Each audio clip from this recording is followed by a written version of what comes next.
Good evening and welcome to tonight's regular meeting of Bellflower Board of Education. This meeting is called to order at 4 p.m. on the dot. Roll call, please. Student Member Valles, Dr. El Hessen, Present. Ms. Armstrong, Present. Mrs. Garza, Ms. Stewart, Present. Mr. Critchfield. Present. Tonight we do not have requests addressing closed session agenda items. And at this time, the board will adjourn to closed session. Open session will resume at approximately 6 p.m.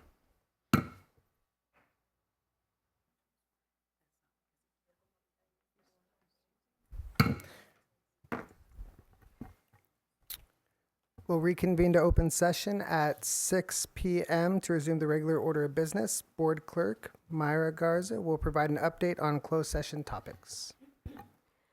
The topics discussed in closed session were pending litigation, anticipated litigation, labor negotiations, public employee discipline dismissal release, personnel superintendent's evaluation performance. No action was taken in closed session. A replacement page for item 11.1 is on the back table. And tonight we do have requests to address the board. May I have, oh wait, I gotta read my spiel first. Don't start the timer yet. While meetings of the governing board are not public meetings, they are open to the public. Individual speakers will be allowed 3 minutes to address the board on each agenda or non-agenda item. The board will limit the total time for public input on each item to 21 minutes per board bylaw 93222. No, hold on. 9322.2. Okay, may I have Daisy, I don't want to mess it up. Teniente, please. This one, okay. Hello, I'm Daisy Teniente and currently a ninth grader at Mayfair High School. Thank you for allowing me here today and to discuss my personal experience with Skills USA as one of their countless members. A little more than a year ago, I enrolled into the fundamentals of engineering and was introduced to Skills USA. When I learned more about what it offered, I was instantly hooked and actively joined the different activities. Prior to joining, I was a shy student, but during my time, I've learned confidence and how to be a leader through the opportunities offered, one of which is the Skills USA Leadership Academy. This retreat is specifically designed to develop students into strong leaders for their communities and schools.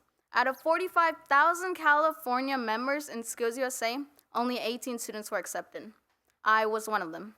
To attend, I wrote a personal statement and learned and better understood the 4 pillars of leadership: compassion, trust, stability, and hope. We analyzed traits found in leaders based off the pillars and how to apply these qualities to real-life situations. My experience with Skills USA is nothing positive for what it's done. Sharing these lessons with fellow members in Skills USA's chapter has helped not just me, but many others. Everything Skills USA does is to train students, and I am one of their many members they've trained under the help of Mayfair's chapter advisor. Thank you so much. Yasleen Garcia. Hi, good evening. My name is Yasleen Garcia, and I serve as this year's president for our Mayfair Skills USA chapter. And I'd like to give you guys a quick, brief look into what we have been able to do this school year. So this past semester, we focused on community service and volunteer events, both with our neighboring cities and at school. So we were able to attend the Dia de los Muertos parade as volunteers, the toy giving event, organized a cleanup drive on campus, donated books in collaboration with UNICEF to Los Angeles Children's Hospital, and most recently, we made Valentine's Day cards, which were donated to the senior healthcare facility, which is a walking distance from Mayfair. With such activities, not only were we able to show how valuable it is for our members to be involved to the community, but also help them enhance their personal and workplace skills. I am also very glad to inform you guys that we have a total of 20 high school contestants and 6 middle school contestants that will be attending the Skills USA State Championship in Ontario, which will be held from April 4th to the 7th. The students will be competing in a range of competitions, including job demonstration, Internet of Things, and related technical math. We are hoping for the best in this competition season. Finally, I would like to thank Ms. Lisa Azevedo, our CTE coordinator, Mr. Sean Diaz, our principal, Ms. Annabelle Adriatico, our advisor, and the BUSD board members and staff for their collaboration and support for our chapter. Thank you for listening. Thank you so much. Very well done. Do we have any amendments to the agenda this evening? We do not have any amendments. Do I have a motion to approve? Wait. The amendments to the agenda? No. Okay, skipping that part. Okay, now we'll move on to the Pledge of Allegiance. At this time, I'd like to call Director of Academic Accountability, Dr. Deirdre Reyes, to lead us in the Pledge of Allegiance. Good evening. Could you please stand and put your right hand over your heart and join me in the Pledge of Allegiance? I pledge allegiance to the flag of the United States of America and to the republic for which it stands, one nation, under God, indivisible, with liberty and justice for all. Thank you. Now it is time for discussion items, and I'd like to ask Ms. Lisa Acevedo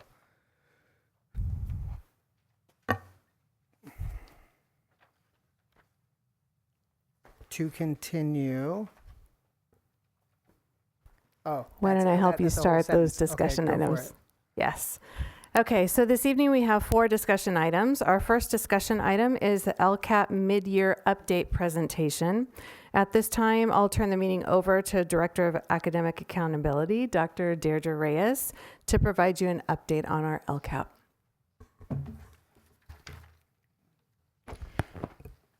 Thank you. Good evening, President Critchfield and members of the board. The purpose of this presentation tonight is to report on the mid-year outcome, expenditure, and implementation data on the actions identified in the 23-24 LCAP. Please keep in mind that the information provided is for expenditures that have been budgeted or completed through January 31st, 2024. All LCAP goals and actions budgeted encompass all department and site expenditures, which include LCFF, state, federal, and other local funding sources. Some examples of these resources are the general fund, supplemental, concentration, title, and special education funding, among others. You'll also notice that there are some metrics that are in progress, which means that we are not able to report on their progress at this time. As I present, if you have questions, please gather them to ask at the end of the presentation, and your questions may be answered by the time I complete the presentation. Sorry about that. That was the slide that went with what I just said. There's a summary of it there. Let's take a moment to review our journey with the LCAP so far this year. From September to December, we have been reviewing the goals and actions in the LCAP and seeking input from all educational partners. These groups include the District English Language Advisory Committee, the District Advisory Group, Parent Advisory Committee, Student Advisory Committee, as well as administration and teachers from school sites. In January and February, we started to analyze the input with all groups, and our educational partners refined their input after we shared dashboard data with them. In April, we will analyze the data from our LCAP survey and prioritize actions to be included in the new LCAP. In May, there will be an opportunity for the public to review and make comments on the plan, and in June, we will have our public hearing and plan adoption meeting. Tonight is our mid-year update in this process. The original budgets in the budget overview for parents reflect the board-adopted budget prior to July 1st, 2023. At that time, the State Budget Act was not complete and only included new revenue for the proposed budget for the fiscal year 23-24. No carryover funds were included at that time. The updated amounts you see tonight include carryover funds that were released after the proposed adopted budget and make up the revised budget for 23-24. For example, federal funds increased by roughly $25 million. That is due to more than $20 million being one-time ESSER carryover funds that have been released. The following slides will provide information on the mid-year update on the metrics that are included in the LCAP. As you will see, for some metrics, the outcome is in progress or pending. For others, it's met, not met, or improved. And for others, the outcome is final, and that depends on the metric. The same will be true of the expenditures for each goal and action. Let's begin with the actions in Goal 1 of the LCAP, which is to provide all students with safe, collaborative conditions for learning.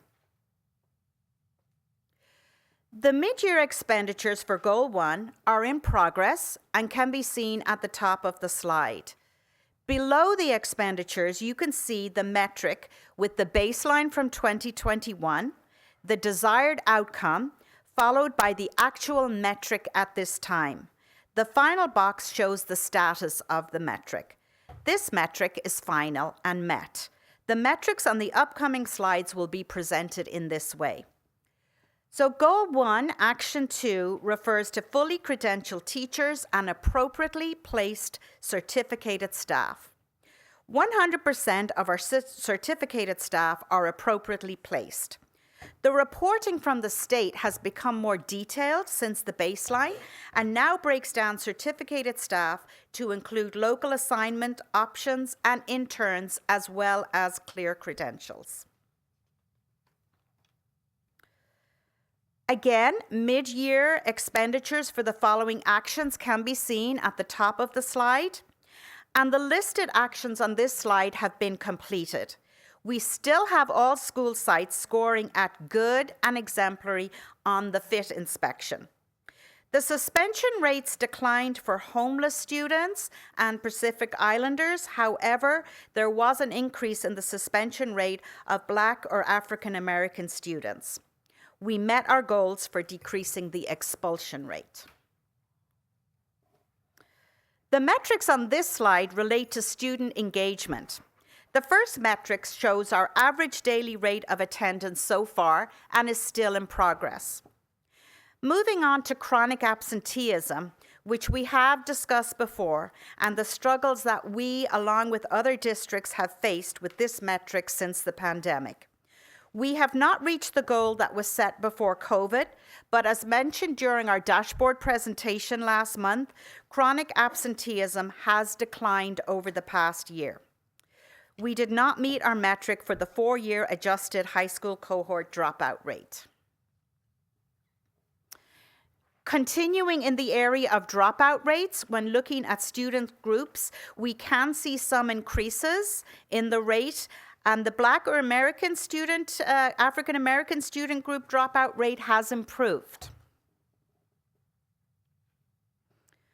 The metrics on the next two slides are related to school climate. The mid-year expenditures for our school connectedness metric is shown here. Our schools recently completed the Healthy Kids survey, and the results are expected in the beginning of March. School safety is also measured by the Healthy Kids survey, and the progress of our sites with implementing school-wide positive behavior intervention and support is measured by a survey called the Tiered Fidelity Inventory, which is taken in the spring. Both metrics on this slide have been met and are final.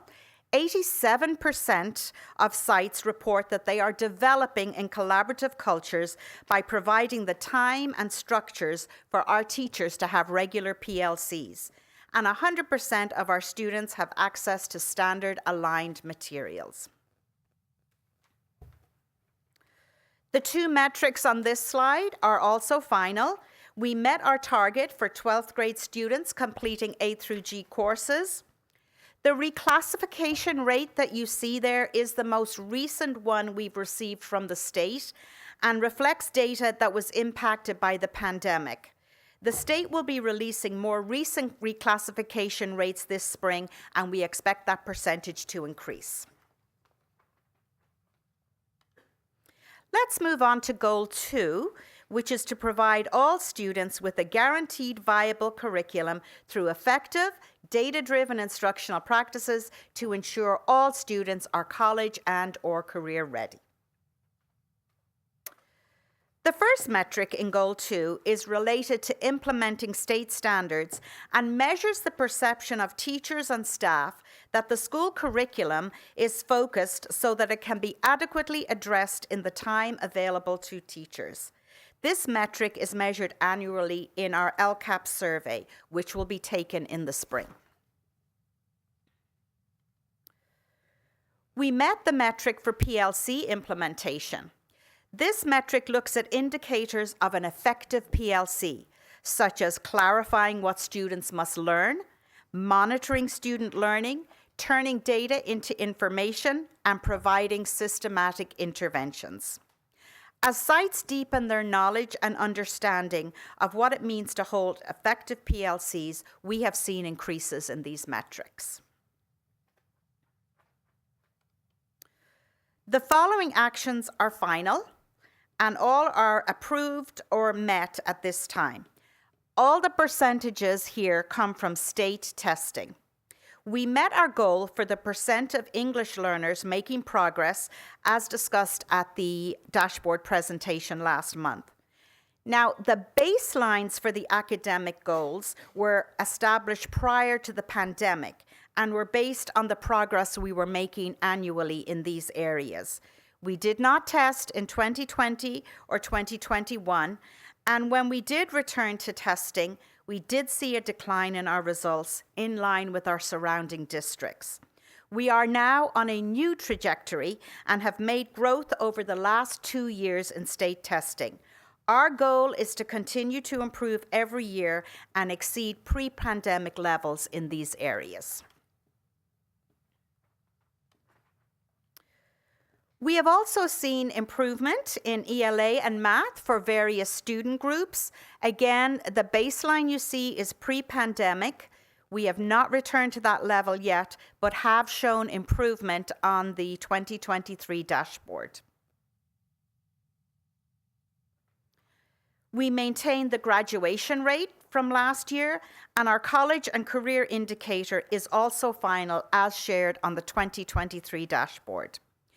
We met our goal for the percent of students meeting UC-CSU requirements overall, and for Black and African American students, English learners continue to be a focus for this metric. The next two metrics cover student achievement in reading for our youngest learners. This is measured by our NWEA Adaptive Oral Reading Assessment, which measures phonological awareness and phonics. All second grade students are expected to meet the criteria in reading skills to move on to the adaptive oral reading part of the test, which involves reading connected text and answering comprehension questions about the text. We met the target for this metric. The second metric measures the percent of second grade students that are scoring below expectation in phonics and phonological awareness.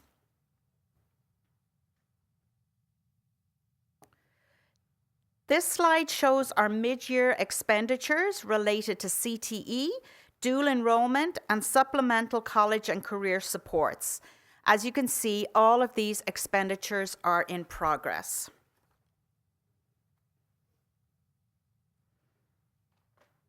All the metrics listed on this slide are final.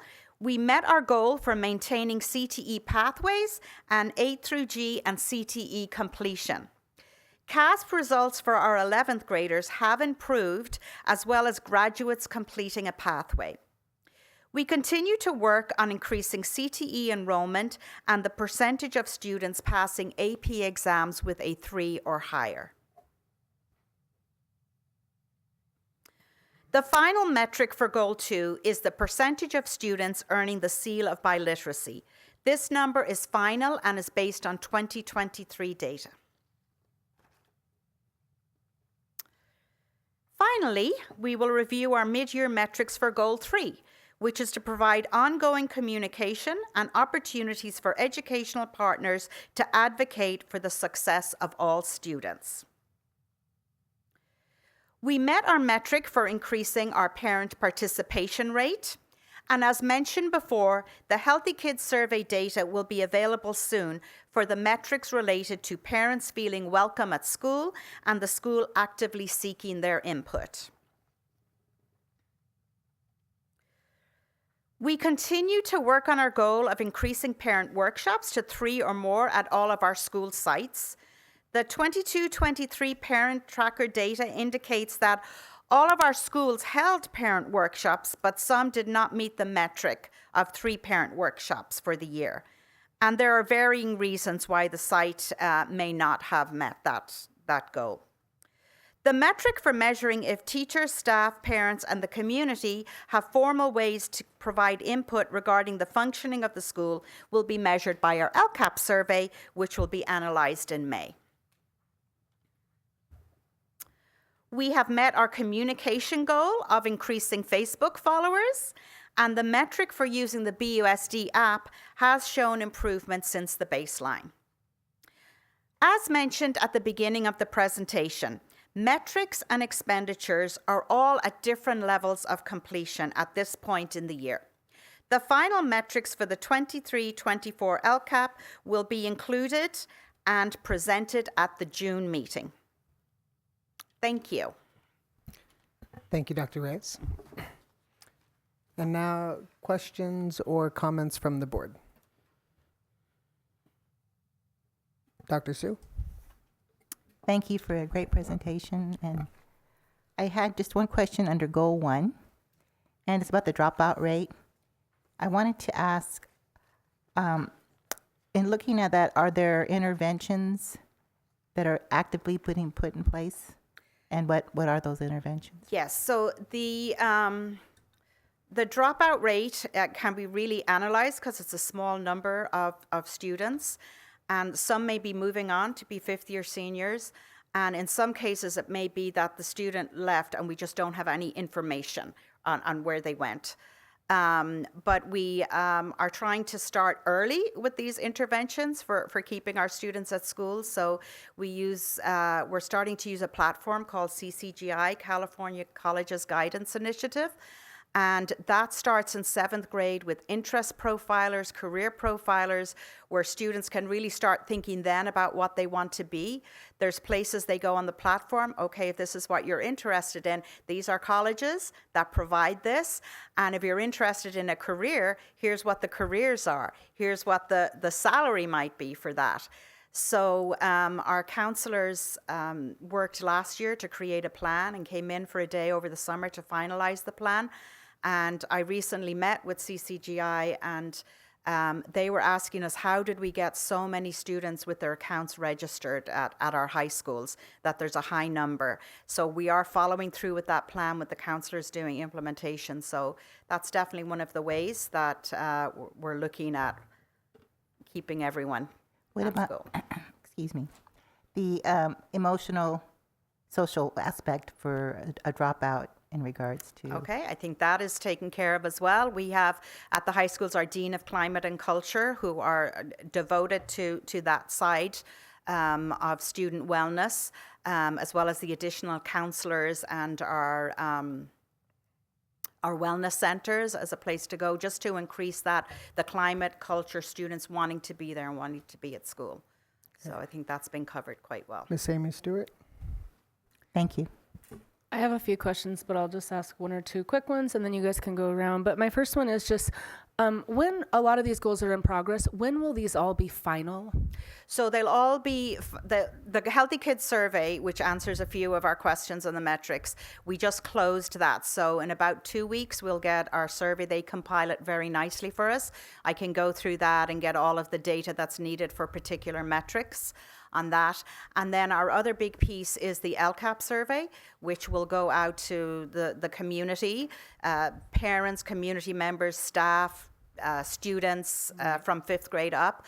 That will answer a lot of those questions, but it needs to be final when we're finalizing the LCAP in May and preparing it to bring to the June board meeting. Okay, so I know I just took my LCAP survey for my district today. So basically by May, we should have an indication of everything on this. Everything. Yeah. And then summer school, is that included in these expenditures and in this LCAP plan? Yes, I believe it is in okay. there. Summer school. So when you say the 23-24 year, that also includes our summer school session? Yes, for, okay. yeah, the Okay. summer school. Yeah, it is included in an action there. Okay. Thank you. Any more questions from the board? I think So, my question pertains to the implementation of PLCs. How do you gather that data again? The implementation of PLCs is gathered every year by the sites creating or completing a PLC reflection survey. And that survey is based on the pillars that you would need to see in a PLC. And for each one, there's a rubric. So its sites will go through that and kind of look where they are. There's different stages, and we're hoping everyone is at developing and above. So not only does the survey sort of show them where they are, it kind of sets the stage for what you're going to focus on in PLCs for that year.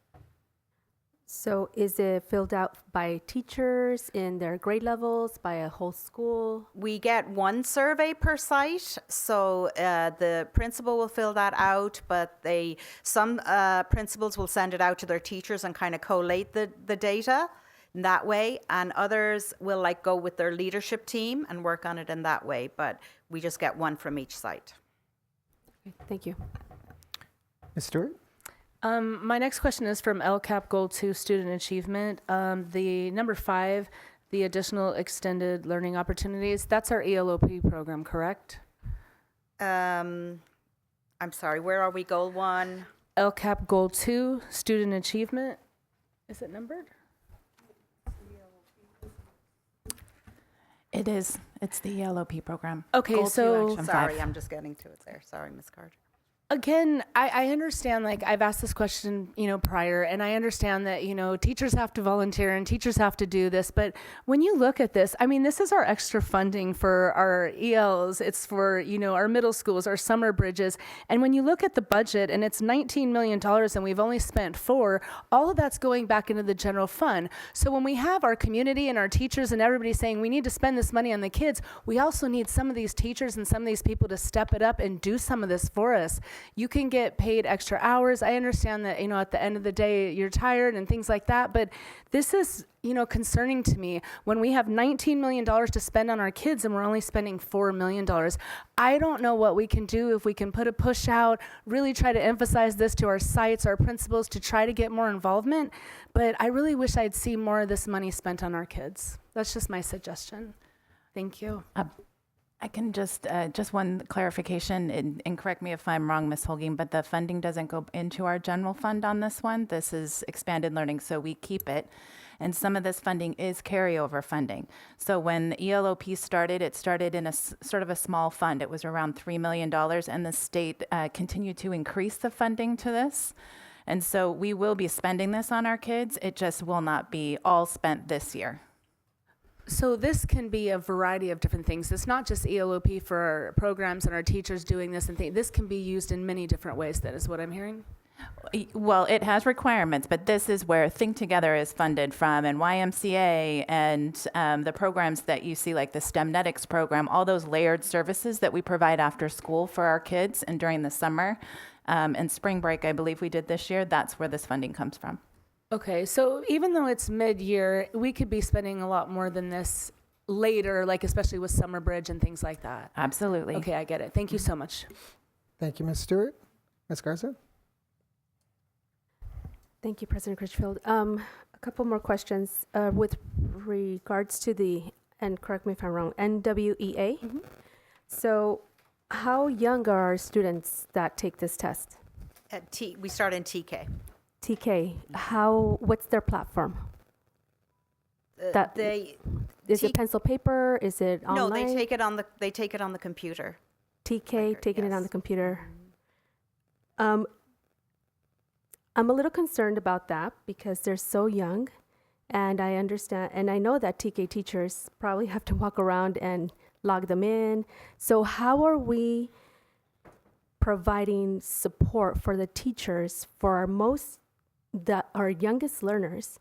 And we've got like maybe 24, 26 kids in a classroom. They're all taking it online. They don't have the skills to type yet.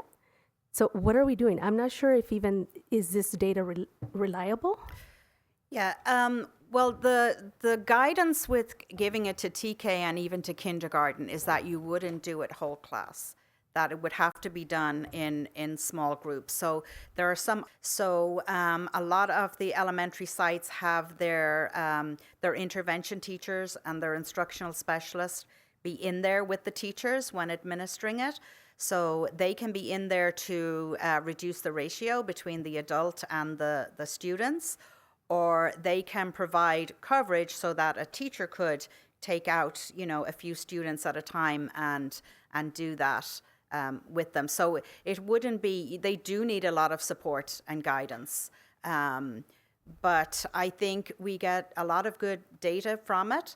I mean, a lot of it might be no expectation, but we always have students that come in and are showing us skills that they have that we can immediately start working on and having them continue in that trajectory so that everyone is out of foundational skills and into that oral reading by the beginning of second grade.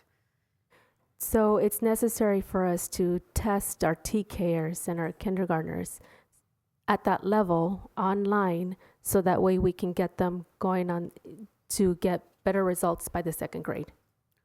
Well, it's to see where everyone is when they come in. We don't want to put, a ceiling on anyone. And I mean, it is taken by TK and K across the country. It's nationally normed.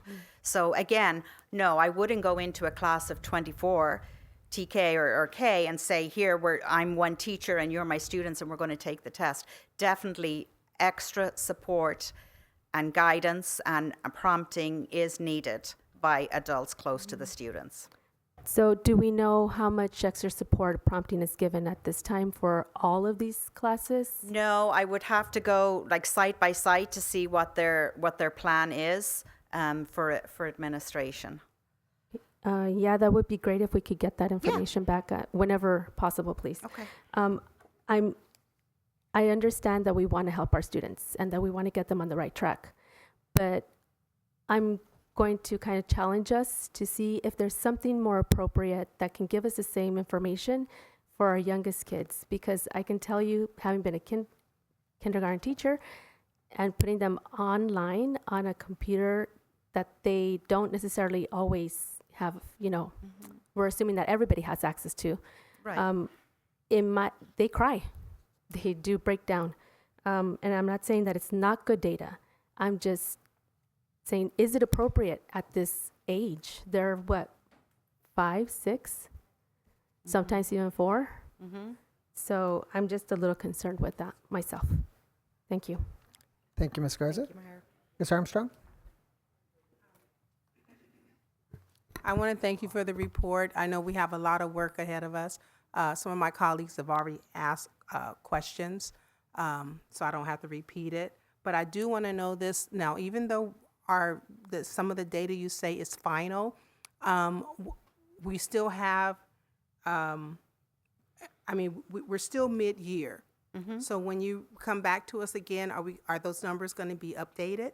Not if they say final. Not if they're final. If there was numbers in progress, yes. Then those are the only ones, okay. But final is based on, a lot of it you'll probably notice from the presentation last month does come from the dashboard, and it's looking at last year. So if it says final, that number will stay. Okay. And I am a early childhood special education teacher, and I just want to make a comment. Just piggyback on my my colleague here. I know like every day, and I teach children with autism. Most have them have autism, but we put our children at 3 and 4 years old on the computer every day. It's like a requirement. And sometimes you would be surprised, while some children, like she says, I don't doubt that they may cry, but it depends on if those kids are really exposed early on. That's what they want. They want them exposed early. So by the time they do get to be, 5 or something like that, that they could really, I mean, I have children that are 3 and 4 year olds that could really navigate a laptop. And it just depends on how they're being taught before that test. So I have all the confidence that, we can get some reliable data as long as we make sure those practices are being implemented. Absolutely, there has to be a plan for administration. Yeah. So I'm excited. Thank you, Ms. Armstrong. Student Board Member Baez, do you have any questions? No? I do have one question. So I understand like the asterisk next to a lot of these because of COVID. But it does feel like we're looking at this data, and some of it, for me, going through it is concerning. But again, I know that it's because the baseline was pre-COVID. So what I'd like to ask is, you looking at this data and being closer to it, were there any areas that you felt were concerning? Well, I mean, I think any area that was a long way from the original baseline would be of concern. What heartens me is that as we're coming back, even though we're not there, that we're showing that improvement. I just would like it to be more, obviously. But that is the story of this LCAP. I hope we never have another LCAP that has a pandemic in the middle of it. No one would have thought. I was in DAGPAC when this LCAP was being prepared. No one would ever thought how we would end up 3 years later. But I think we've got a lot of great things in place that go with these metrics that we're seeing good results with. So, good. Thank you so much for the presentation. Okay, that's it. Thank you, everyone. Thank you. Okay, if I may move on, our next discussion item is the first reading of the revised Board Policy 6142.7, Physical Education Activity.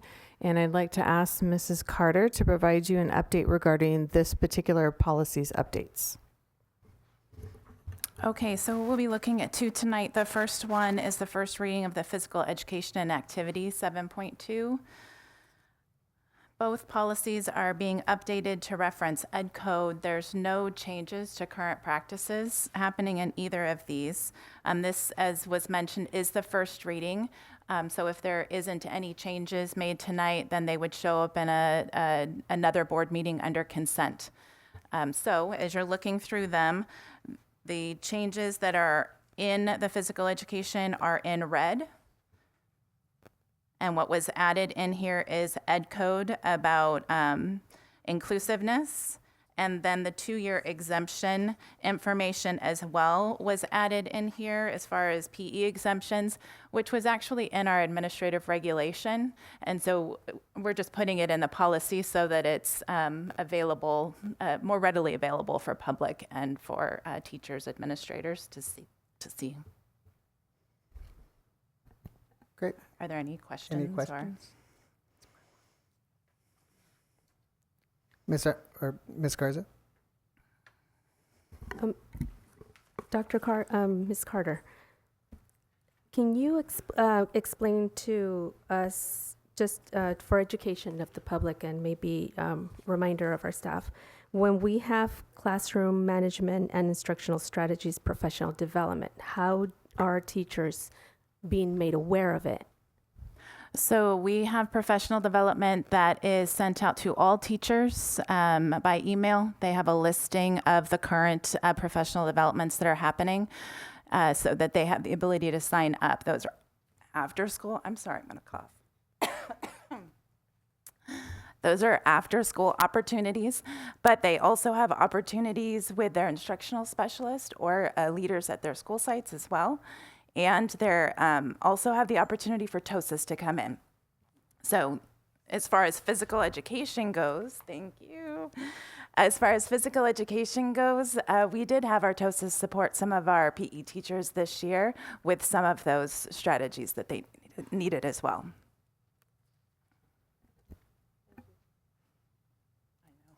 Thank you, Ms. Garza.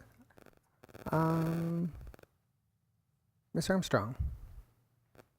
I just have just a quick question. So these updates, do these updates adhere to the legal requirements of Title IX?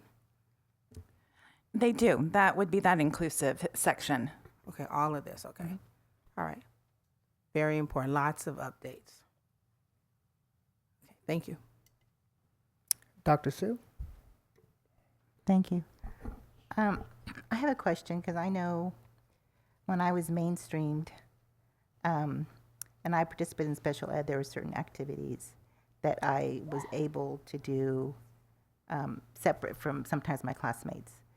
And I know part of inclusiveness is making sure everyone's part of the team and when they're doing it. So I was wondering, are they the PTT? God, I can't even talk right now. Physical It's education. addictive, I'm sorry. No, physical education teachers who are going to be working with a lot of our special ed students are going to go through some training or work with OT therapists to kind of develop their own unique programs so that they can participate equally. Well, I know we have a very good adaptive PE program here at the district, and any student that has an IEP and has services or needs or requirements in that IEP, then there would be that coordination. So if they're not in adapted, there should be that coordination with the general teacher as well. All right. Thank you, Dr. Sue. Ms. Garza? Thank you. I have a question, and I think I know the answer, but I just want to make sure. If a student doesn't pass those 2 required years of physical education, what happens then? Are you talking about in high school Yes. they didn't Yes. pass? Yeah, then they would end up with PE. Summer school, Summer school. possibly. Mm-hmm. And you probably don't know the numbers off the top of your head right now, but is that something that we are very successful in having our students meet that requirement over the summer? I'm just worried that there will be a student taking PE for 3-4 years because they haven't passed it for X reason. Is that a possibility? So typically a majority of your 9th and 10th grade students are taking PE courses, and in a summer session, you usually have one teacher teaching PE. So you can kind of tell by whittling down the numbers of how many kids are passing their PE class versus how many are not passing. If you want exact numbers, we can pull those numbers for you. So it does happen though. Over the summer, they will pass. Yes. A majority of them pass during the school year, but they will pass a majority of them in the summer as well. Okay. Not that PE. But we can pull numbers for you. Yes. And having PE for 4 years is probably good, but if it's not a choice, obviously, I wanted to ask that question. Thank you. Thank you, Ms. Garza. And congrats, Ms. Carter, for making it through that cough attack. Don't bring it back. Are we ready to move on to the next item? All right, so the next discussion item for first reading also is the revised board policy of education code, or board policy 6174, education for English learners. And again, Ms. Carter is going to provide you an update on that language. So again, this is first reading. If there aren't any changes made tonight, then it'll come under consent in the next board meeting. This too is being updated, and you can see that in red on your copy. To add ed code and practices that we're currently doing, but no practices that are being changed based off the red in this board policy. Any questions or comments from the board? Ms. Garza. Thank you, President Critchfield. Ms. Carter, with regards to our English learners and the point of view from dual immersion programs, does this policy apply to them? It does. So now that you've clarified that for me, I do have some concerns going forward with this because our dual immersion program students they are assessed in English, but I'm a little concerned that maybe the data that you will be reporting back to us may not be as reliable because our students in the 90-10 program are not taught English they're taught English, but they're not necessarily, focused on teaching those skills until about 3rd grade.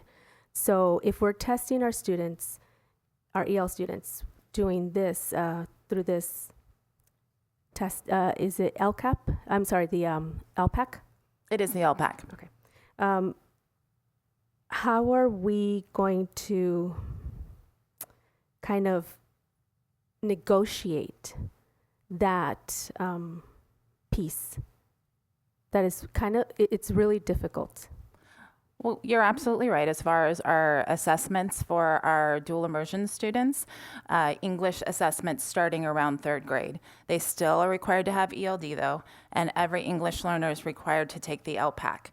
So they are going to have to take that. As far as data and whether it's valid or not, I would look at it as sort of a baseline for them and improvement. Our goal is to reclassify our students and to provide supports if they are not at the reclassification level. So in essence, they have time. And from the presentation we did, I think we did it in August with our dual immersion program, our students do end up faring pretty well as far as state testing as they progress, which is, research-based based on dual immersion programs anyways. So the data may, there may be some English learners that are still needing those supports in 3rd grade, but the goal would be that they would reclassify in later years. So I have a lot of questions, so if anybody else wants to go ahead. Any other questions from the other members of the board? Nope. The floor is yours. Thank you. So moving forward, thank you for that explanation. So we would have to be able to also provide training for our teachers, correct?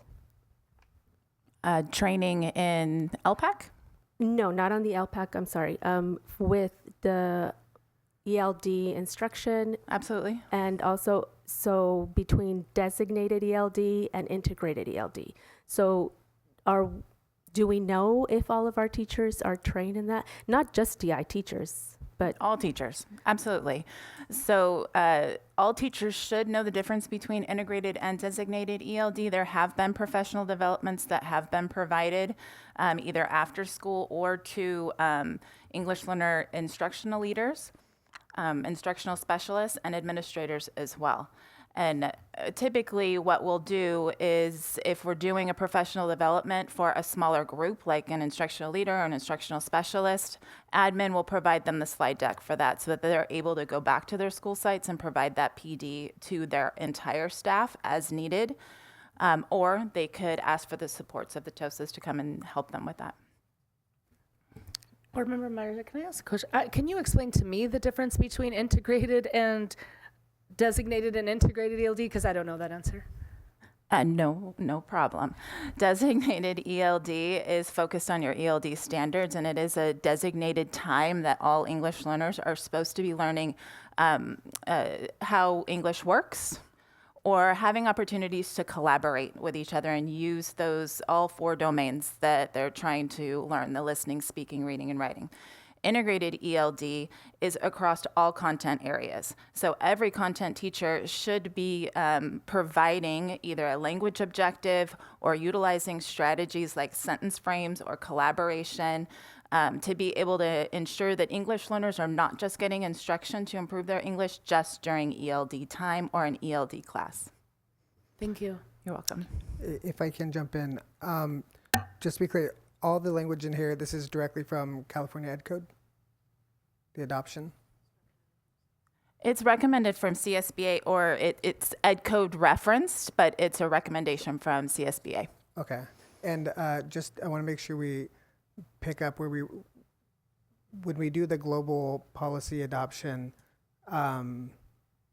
we are still going forward with that. Are we, has the committee That's met? my understanding, that it is still happening. Me bringing these forward is not because we're not going to be doing that later. Okay. It's because I needed to make sure that these were updated.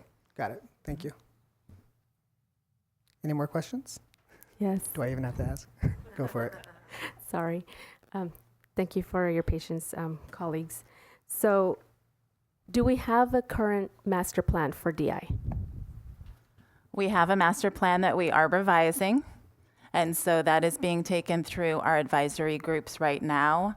It should be coming to board in March. Okay. And that master plan, who's giving input on that? How are we developing that or updating it?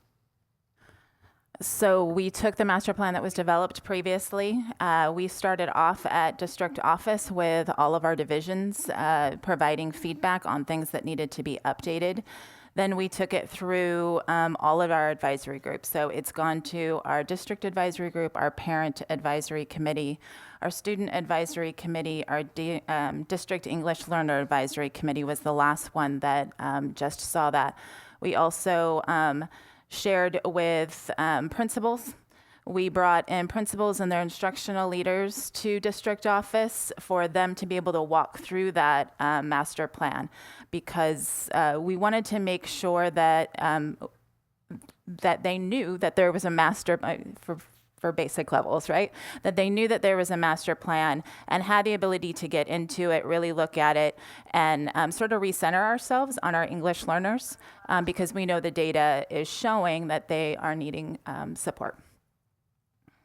So this master plan, has it been looked at by an industry specialist on this? I did miss one group, and we did bring it to Citizens Task Force as well, so the community could also have that input. So I apologize for missing that. I wanted to make sure that I let you know. As far as industry, it was based off of, my understanding is the previous master plan was based off of sort of model master plan language from that other districts have used. The reason I'm asking that question is because a lot of times it tends to be just transfers of skills from English, but they're not adaptive to meet those needs for the DI students.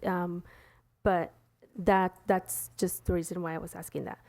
With regards to ELs, I have heard that some of our students who come into those DI programs are designated EL students, but it's not their true level of knowledge.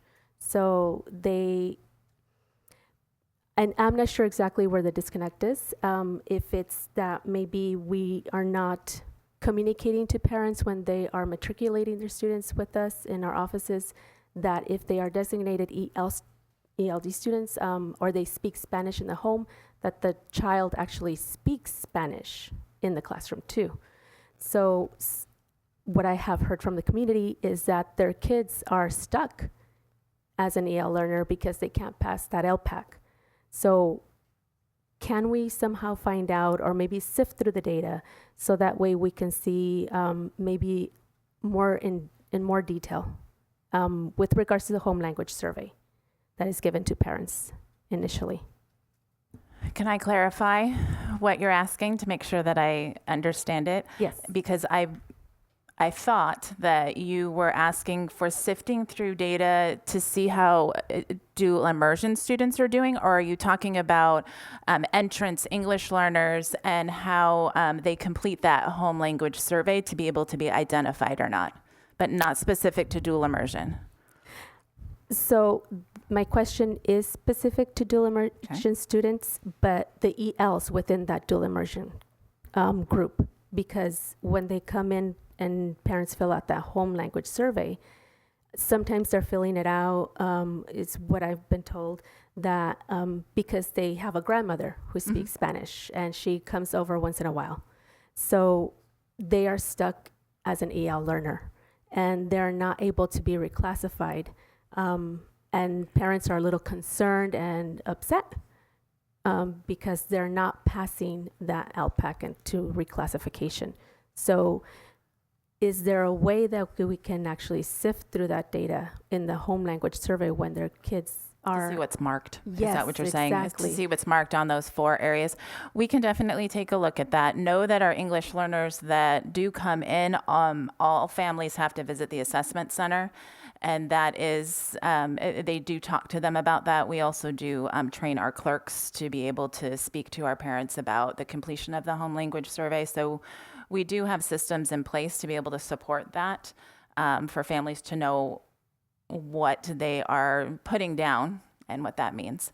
But we can take a look. Thank you, Ms. Garza. Dr. Sue? Thank you. I have a question about the program evaluation section. And each one that is identified, are there performance indicators? And are we looking at benchmarks from previous years moving forward? Or how is that based on in regards to each objective that's identified? What are the performance indicators? And what's it compared to? So the presentation that's was done with advisory groups includes those metrics because it's part of the background for revising the English Learner Master Plan. So in that, you'll see things like how many students are reclassified. To Dr. Reyes's point, we only have the state, but in that presentation that you'll see, we put in how many actual reclassifications have happened because we can't rely on that data from the state at this moment. So we're looking at, do we have more reclassifications this year than we did last year? So yes, each one of these markers, we've got some kind of metric, whether it's the state test, CASP, the ELA or math, or it's the LPAC test, or it's reclassification. So based on that, each year new objectives are identified, right? Because even though you have the major heading of the achievement of English learners on standards-based tests in core curricular areas, the objective, the specific goal, but each individual objective to achieve that is going to be different, right? For each grade level and each You're going to hope to progress. Right. That's what I'm saying. Okay. Thanks. Thank you, Dr. Sue. Ms. Armstrong? I just have a question. How would you handle a parent? I know you say you have systems in place, but how would you handle a parent not wanting to mark that their child is indeed an English learner to avoid the process of being redesignated? How do you handle that parent? Well, you can't tell a parent what they're going to write on the form, but it should be accurate. Talking with parents about what English learner services are as well, and that their services to provide and help support students is one way to address that as well. To let them know that depending on what they're putting on this form, their child is going to receive more services than they may have not if they don't put it down. Okay. So more help. Thank you. Thank you, Ms. Armstrong. Ms. Garza, go for it.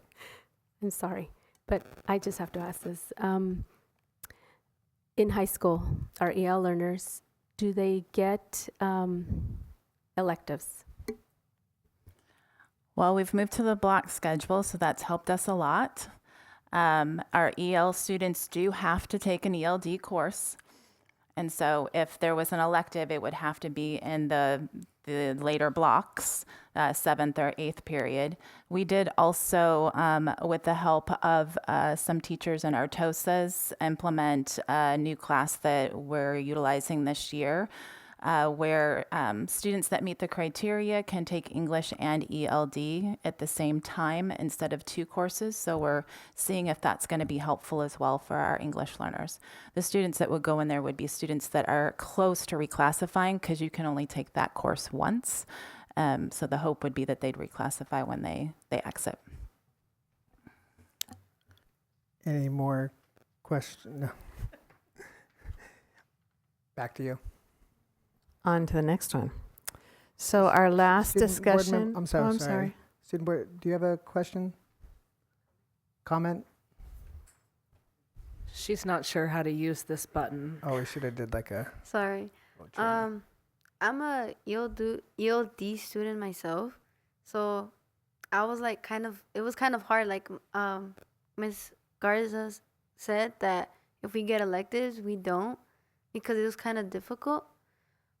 So like it was hard for me to get electives because like I've always wanted an elective, because I'm like, why am I still here? Like, what's the problem? Because I would always get a 3. So, like, I wanted to know, like, what was going on so I could learn from my mistake and I could do it better. So, yeah, like, I would like to get results myself to see what am I missing? Is it the speaking? Is it the writing? Or is it my vocabulary? Because I don't really use strong vocabulary. So, I just wanted to know. I appreciate that. Absolutely. So there is another system in place that should be happening, and that's data chats. And so our students that are in ELD should be meeting with the teacher and setting those goals. They should have their assessment right there, not just LPAC, but NWEA as well, and talk about what is it that needs to be done to be able to make it to that next level. You can say that maybe it's speaking. Something new that did just happen this year as well is that the state created LPAC interims, so tests. They're like practice tests for the test itself. So those could be utilized in the classrooms as well to support students with where they're at. Thank you. Thank you for the question. Ms. Acevedo. Okay, our last discussion item is the California Voters' Right Act. Our general counselor, Mr. Sorega, will provide you with that information. Thank you, Ms. Azevedo. The item before you tonight is based on the Federal Voter Rights Act. The California Voter Rights Act is a more stringent version of that. It basically allows plaintiffs to bring suits against government agencies seeking to address minority vote dilution. At-large election systems are generally seen as discriminatory toward minority voters because it disenfranchises or dilutes their vote. And at this time, the discussion item is more geared toward allowing the board to discuss the matter and providing direction to staff, whether they go out and seek a demographer that can analyze the district, its constituents, its communities, and make a determination if it would be appropriate for the district to move to district elections. The reality is that these reviews are rather necessary, especially given the climate currently facing public agencies, with many already moving to district elections versus at-large. Obviously, Bellflower is an at-large election district, so therefore a candidate for district elections. And the information that we currently have is very preliminary. A more detailed analysis of the district would be needed in order to determine whether or not the district is in compliance with the California Voter Rights Act. So this evening, what we're asking for is direction in terms of engaging a demographer to conduct an analysis of the district and provide feedback to the board as to whether or not a move to district-based elections would be necessitated. Thank you, Mr. Zerga. I'll open it up to the board. Comments? Is this something that we need to put on an agenda item to take action on? At this time, it's just direction to the staff, which will then bring back a report to the board, and the board can make a determination at that time if it will seek to engage in the process of switching from an at-large to a district-based election. What would be the general cost of having a demographer do the study? It depends on the individuals chosen to do that. NDC is generally the most accepted and kind of the expert in the field of demography. I believe it would be within the superintendent's authorization to be able to engage in that. And again, it's not engaging in the entire process of going to districts, simply an analysis of the district to determine whether or not it is in compliance with the California Voter Rights Act. And what would that, generally speaking, what would that time frame look like? The goal would try to be to have this item back before you by the next board meeting, Oh, wow. if not the second meeting after that. Any additional comments before we? So right now, you're looking for direction. Simply direction, and advising staff to go out, engage with the demographer to conduct that analysis and provide the results to the board. So I'd be in support of engaging in the demographer portion. There's no motion needed. It's just simply a Looking for consensus from the board consensus. with direction staff. All in favor, say aye. Aye. Aye. Aye. All opposed? Thank you. Is that good? All right. Thank you, Mr. Zurega. Now moving on to major action. Our first major action item of the evening is the approval of settlement agreement between the district and Dr. Girardi. Do we have any questions or comments from the board?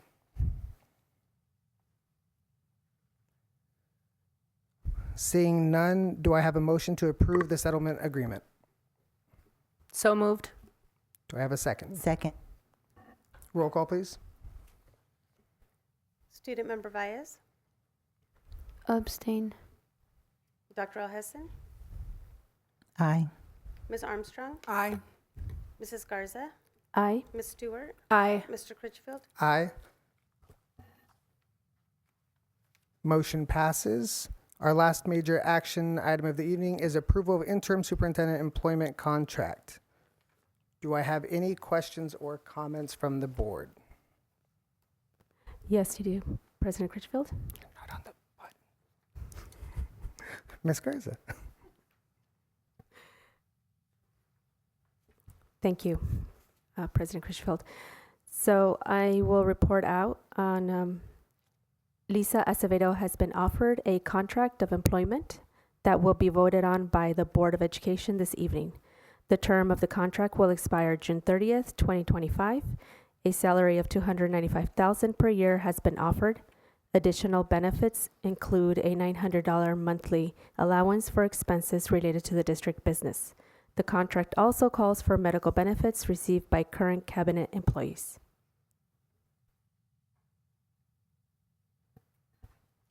And Mr. President, just to clarify, that's an oral report that has to be given anytime executive compensation will be voted on by the Board of Education. Okay. Wasn't on my script. Okay, do I have a motion to approve contract? I motion to approve. Do I have a second? Second. Roll call, please. Student Member Baez, Abstain. Dr. Alhesson, Aye. Ms. Armstrong, Aye. Mrs. Garza, Aye. Ms. Stewart, Aye. Mr. Critchfield. Aye. The motion passes. Congratulations. Thank you all. Moving on to the consent agenda. Do we have any items to withhold from the consent agenda this evening?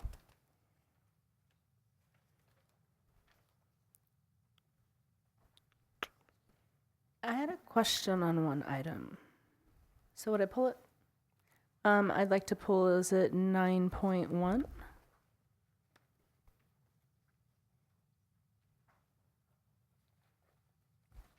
Nine 9.1, anything else?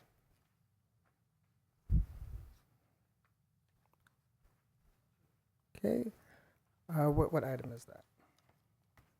It's the board minutes, the regular minutes from February 8th. There was a correction, and I'm just not sure if it got corrected. Okay. Do I have a motion to approve the consent agenda and withhold items 9.1 for separate consideration? So moved. Do I have a second? Second. Roll call, please. Student Member Baez, Aye. Dr. Alhesson, Aye. Ms. Armstrong, Aye. Mrs. Garza, Aye. Ms. Stewart, Aye. Mr. Critchfield. Aye, motion passes. The first item withheld is item 9.1, the minutes from the February 8th meeting. So I know I had talked to Ms. Acevedo about that ending time. It says that we ended at 10:57 p.m. and I don't remember ending at 11 o'clock. Was that accurate, or did we end at 9:57? So that would include the closed session matter as well. So adjournment would have been after a closed session. And it was at 11? Okay, thank you. When you're having fun, time just flies. All right, do I have a motion to approve item 9.1, regular minutes from February 8th? So moved. Do I have a second? Second. Roll call, please. Student Member Baez, Aye. Dr. Alhesson, Aye. Ms. Armstrong, Aye. Mrs. Garza, Aye. Ms. Stewart, Aye. Mr. Critchfield. Aye. Now it's time for board communications. And we will start with Student Board Member Baez.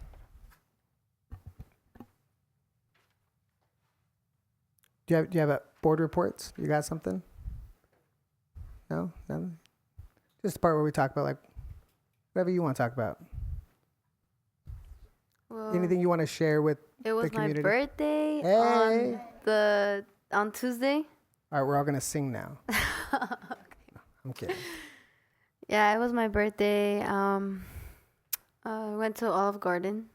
Yeah, I ate chicken Alfredo. I finished it up, and then I ate the cake that they gave me. And I wasn't still full, so I kind of got like celebrated this whole week. So yeah, it was pretty fun. And then can't wait to graduate high school. So yeah. I love it. I love So it. I'm officially an adult. Just kidding. Yeah. But I'm like, don't know, like, I'm trying to be independent now. Because, you know, when you turn 18, that's when you are by yourself. That's what they So, say. yeah, that's what I'm trying to learn for myself now. Like, try to be independent. So, yeah, pretty Well- fun. Well, congratulations. Thank you. Everybody, happy birthday on 3. 1, 2, 3. Happy birthday. Oh, I didn't mean the whole song. Some of you were starting to hit the pitches there. Thank you. And Miss Armstrong, board report. Well, this past week, over the holidays, I had 2 3-day weekends, and I really just enjoyed family. The only thing I really did do, I did meet with our, congratulations again, Miss Lisa Acevedo. I met with our new interim superintendent, and that's about it. Just enjoying family and had a nice conversation with our interim. That's it. Thank you, Miss Armstrong. And moving on, Dr. Alhesson. Thank you. Well, I stayed indoors a lot because of the rain. And I did attend yesterday's groundbreaking ceremony at Cerritos College. And it was very interesting. And actually, Assemblyman Rendon, they dedicated the whole student center in his name, which I thought was really great. But he did, I think, contributed 1.6 million or 16 million. So 16 million, if I 16 remember million. correctly. So yes. it was well deserved having his name on the board. But it was good reconnecting again with everybody at the college because I used to work there years ago. And I brought my niece with me to introduce her and teach her about networking. High school students know nothing about networking, and I think that's something that we should definitely instill into our career education program, because these days, and what she's struggling with the most is this new process of applying for jobs. And I say this because we have many seniors who are going to be looking for work, and it's important for them to realize that when you're just applying online, there's the old way where we used to go through and do a follow-up or have a phone call. There's no one to reach. There's no one to talk to. There's no name. And so she's struggling with that. So I told her one of the most important thing is, and that's why I really emphasize internships. That's why I'm so proud of our CalAPS program, because that's another way of building networks and supporting students. So I really encourage that for everyone, and teachers out there, tell your students to connect if it's not with, you or your connections, but also outreach, join associations. So I just put that out there to everyone, but thank you. Thank you, Dr. Alhassan. Ms. Garza. Nothing to report, but congratulations. Ms. Stewart. My name's been on there for a while. Good evening. So I didn't attend very many events the last few weeks, but last Wednesday and this Monday, I did meet with our new interim superintendent, Lisa Acevedo. We sat down and we had some long discussions on things that are going well and things that are still concerns. And it was a great conversation, and I really look forward to more collaboration in the future. And on Tuesday, I attended our CalAPS meeting. And lastly, I received an answer that I would like to follow up on a question that I received many times from our teachers, employees, parents, and even some of our students. The question was in our October 26th meeting: when utilizing our ESSER funds to renovate our playground facilities, can we look into purchasing equipment for our special needs students? That was the question. I gave numerous examples of benefits to our students. In my November board report, I researched and I listed a plethora of things that we could add, like adaptive swings, sensory panels, textile panels, visual perception, auditory toys, things like that. I was sent a video from one of our kids. It was one of our TK special ed students, and he talked about all he could do at recess was play with chalk, and nobody would play with him because they were all on the playground. And it's so ambiguous to me that we did not consider our most vulnerable students when making this decision. It was disappointing to hear that although our playgrounds do meet and exceed our accessibility requirements, we did not purchase any specific equipment for those children.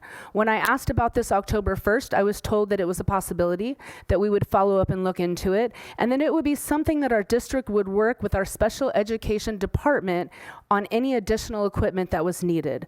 I was told that a conversation would take place and that we would look at some of these to possibly add. So hearing this answer, my question is, are we saying that we collaborated with our special education department and they felt nothing was needed for these students? Nobody followed up with myself or the board as a unit. Nobody asked questions or asked for feedback, and we did not purchase any of that equipment, and for me, that's really disappointing. This is not the collaboration that I would like to see in our district, and I hope this changes in the future. The fact that our facilities have never had any specific equipment for our students with needs, and that we don't renovate our playgrounds very often, I would say this is probably a long overdue.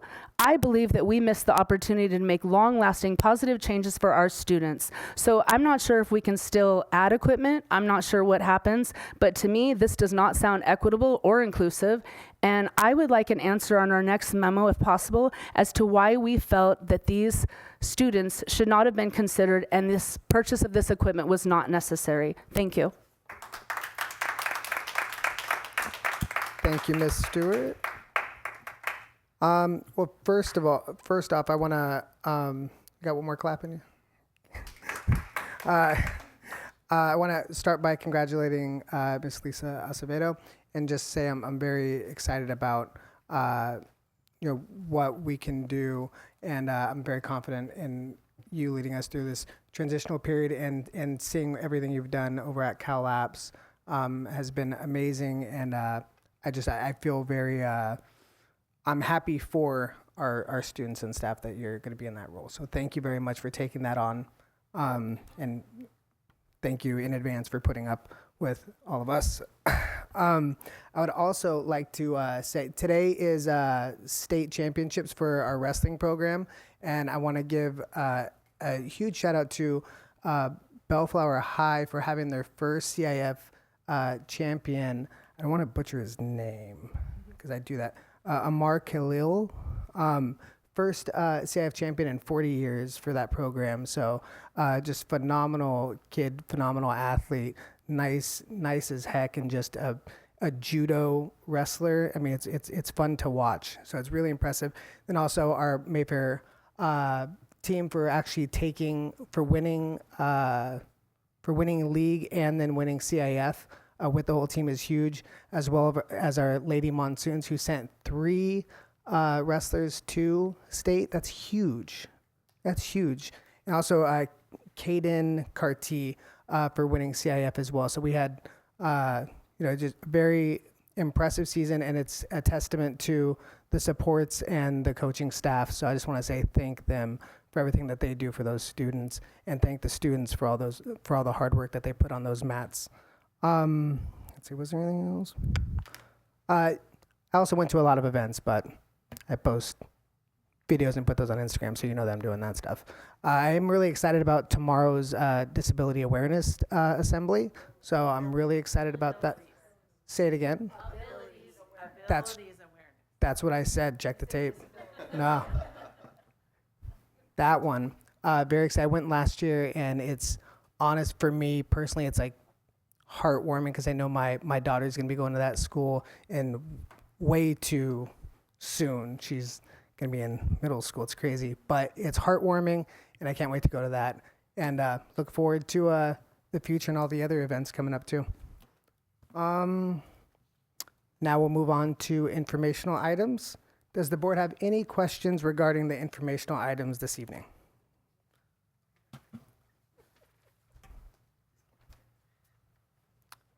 Hearing none, the meeting is now adjourned at 7:20 until the regular board meeting be held Thursday, March 7th, 2024.